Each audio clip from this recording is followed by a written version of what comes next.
My builder knew that no work would be done during August because they'd all be on holiday, so it was essential for the concrete floor slab to be laid beforehand to allow it time to cure in order for building work to continue when they returned. And sure enough, when I looked out of my caravan door at 7:30 a.m. this morning, there was a small team of 3 workmen waiting to start work.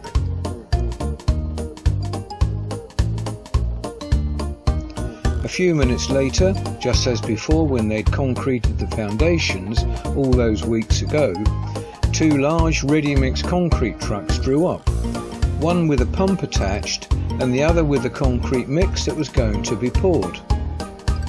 And it didn't take long to get them into position so they could start pumping the concrete.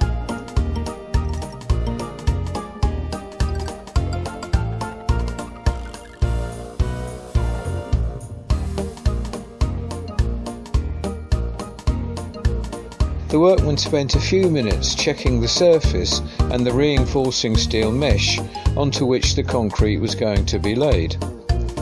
I don't know whether they noticed that I've made a few improvements to it since the last time they were there.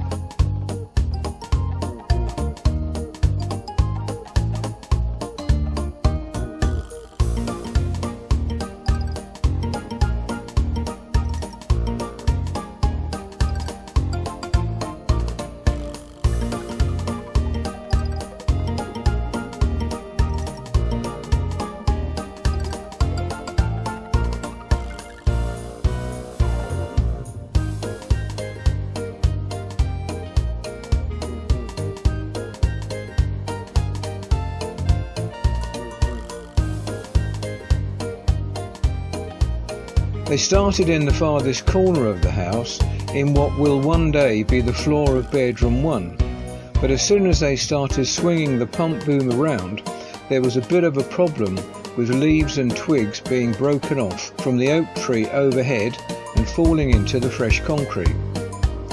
Luckily they saw what was happening, and I was very pleased to see that they took the care to remove the bits and pieces before smoothing the surface over.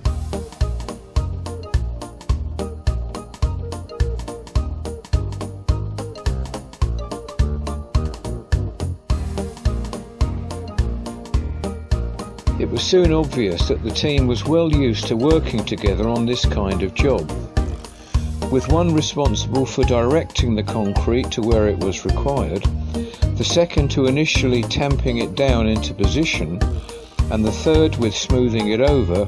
Progress was fast.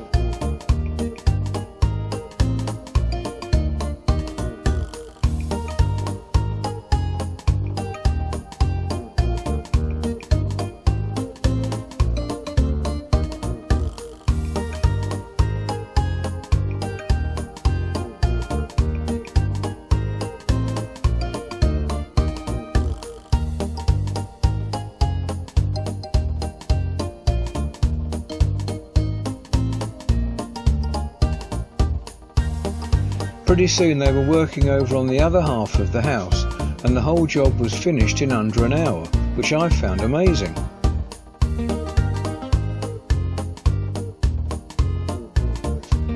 I noticed that when the whole slab had been laid, the boss man, who's always in charge of the work, went around and marked where the entrances will be, the 3 bay windows in the living room and the front door, by roughening the surface of the concrete.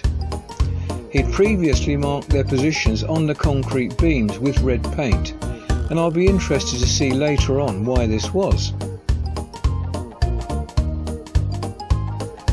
At the end of the job he took a shot of the finished job with his own camera, presumably as a record to take back to the company. As they'd chosen one of the hottest days in that week to lay the concrete, I asked him if any retardant had been added to the mix. He said that some had been, but suggested that I should give the whole slab a good hosing with cold water at about 1 p.m, by which time the surface would have had a chance to skin. I did that, and a couple of times more as well actually, but by touching the concrete as it cured, I could feel just how hot it was becoming. As a result, despite my efforts to cool it down, There were a large number of hairline cracks on its surface when it had eventually cured. After they cleared up and left, I knew that no further work would be done on my build until at least the beginning of September. But at least I knew that the polystyrene urdi were now protected from the sun's intense UV rays, and the concrete floor slab would be ready to take the weight of the rest of the structure when the builders eventually did resume work.